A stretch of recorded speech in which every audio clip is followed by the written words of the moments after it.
Known as the Betrayer, a former Knight of the Lily who fought in the Chaos War and ended up becoming the second Death Knight on Krynn. So let's dive deep into the life of Ausric Krell.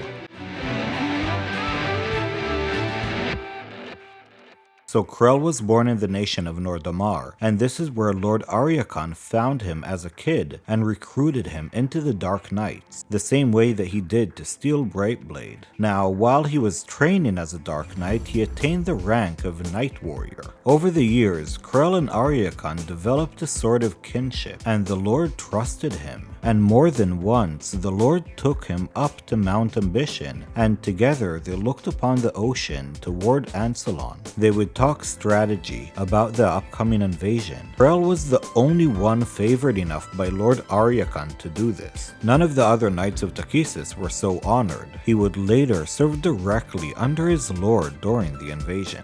Now, during the Chaos War, Krell was stationed at the High Claris Tower when the minions of Chaos were unleashed upon Krynn. When Krell saw his chance, he poisoned Ariakan's mount, and by mount I mean a dragon. And this poisoning led to the death of Ariakan during the Battle of the Tower. This action infuriated Zibuim, who was Ariakan's mother, and she took her vengeance out on Krell by killing him and then bringing him back to life. She did so repeatedly over and over and over again.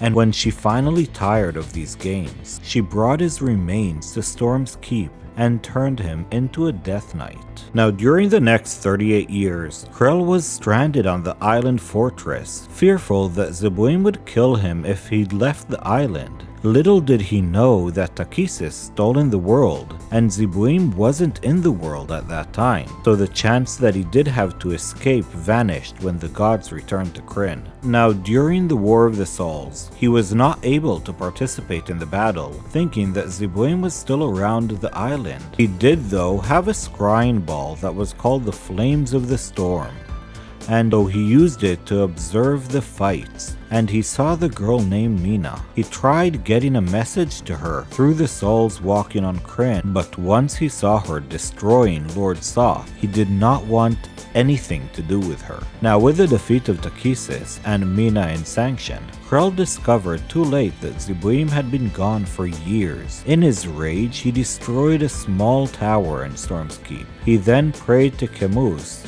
begging the Dark Lord to help him out and save him from his imprisonment so he could serve him. Now, this is where the story really starts to become interesting, and it's the events that happen after the War of the Souls, after Mina comes back into the world, but not serving Takhisis anymore, serving Camus. Krell was sitting alone in his tower, playing chessboard until Mina came to visit him one day. He chased her, trying to kill her, but thought he lost her out to sea when she jumped off the battlements into the ocean. So Krell returned to his chessboard and was shocked when Mina arrived back shortly after. She knocked his helmet off, which incapacitated him. Mina then took the helmet to Camus, who restored Krell back to life, so to speak, and Krell swore to serve him in his undead state. He was sent back to Storm's Keep with Ariakan's spirit as a chess piece. Zibuim then had to resort to sending her monk to get the chess piece because she could not go there. Reyes Manson challenged Krell to a chess game, and Krell informed Reyes that he was an excellent chess player.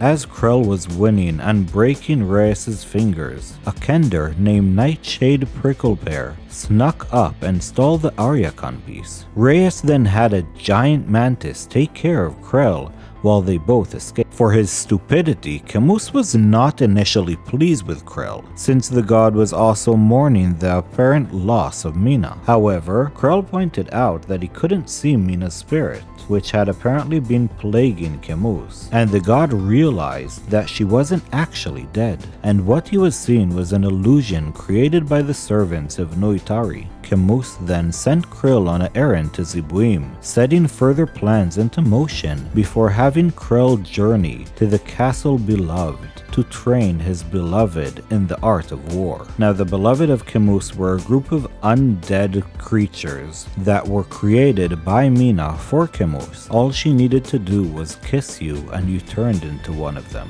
All the beloved want to do is party. They drink the most, they sing the loudest, and they find the most beautiful girl or boy to have fun with. But before they offer themselves to the person that they're with, they ask that person in a playful manner if they're willing to give their spirit, their soul, to Camus. In the heat of the moment, most of them will say yes without thinking twice because it's just a joke, right? Little do they know that with this agreement, they do damn their soul forever into the service of Camus. These sorry people start falling apart if they do not get what they want. They go violent and they are extremely difficult to kill. You could chop off the head, you could chop off the body, you could cut it to 100 different pieces, and the body will eventually reconstitute itself and keep on its way. Even God-blessed paladins have issues dealing with these creatures. Anyway, moving on. Now, Krell discovered that training the beloved is really troublesome. The undead would not obey his orders, and since he could do nothing to hurt them, they had no fear of him. Krell was also further embarrassed when the beloved all started frowning over Mina when she appeared. Camus was no longer totally enamored by Mina and asked Krell to spy on his lover and tell him of any suspicious activities. Krell tailed Mina to the shrine of Zibuim, hoping to catch her in the act of betrayal so he could inform his lord. Krell in fact did not learn anything from spying on Mina, but concocted a story about her being with a lover. Krell then told that lie to Camus, hoping to enrage the god and send him after his lover, and the ploy worked. On Mina's return, Camus told her that he wanted nothing to do with her anymore, and she would be sent far away to train his beloved. Krell then plotted to kill Mina, since he believed that the god no longer cared for his former lover. However, when he reached Mina, he found that the woman was enraged and she had gained some mysterious new powers, which allowed her to change him back into a mortal. Krell cowered in fear of Mina and managed to tell Camus on his return that Mina had done this to him.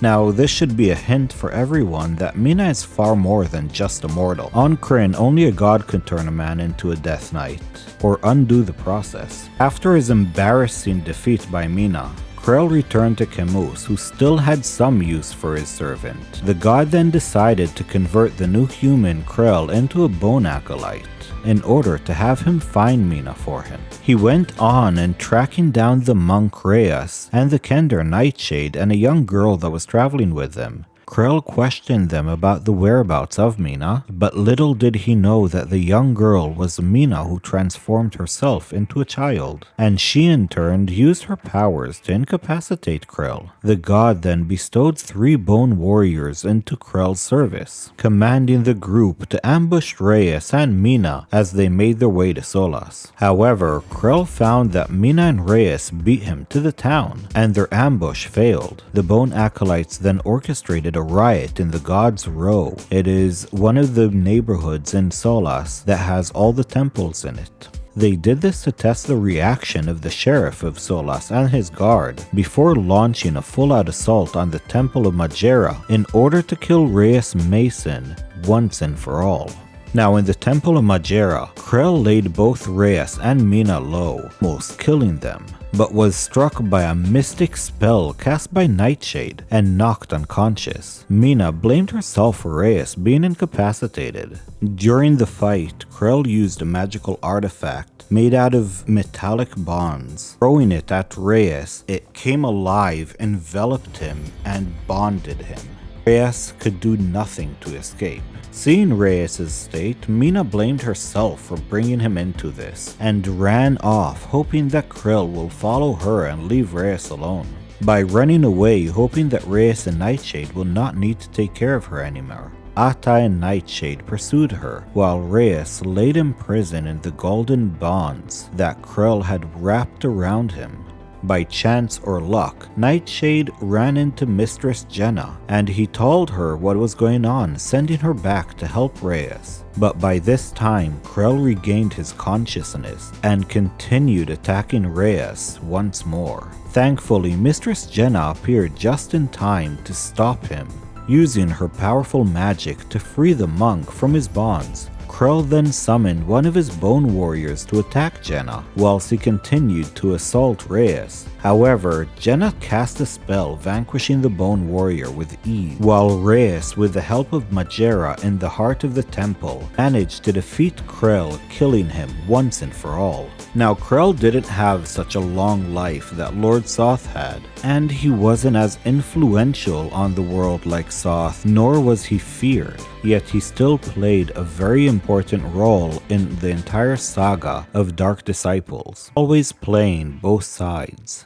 trying to gain as much as he can from any situation. At the end of the day, the betrayer was always a selfish little man who tried to advance himself through the pain of others. So I hope you guys enjoyed this video about the second Death Knight of Krynn. Thank you for staying until the end, and we'll see you in the next one. Have a lovely day.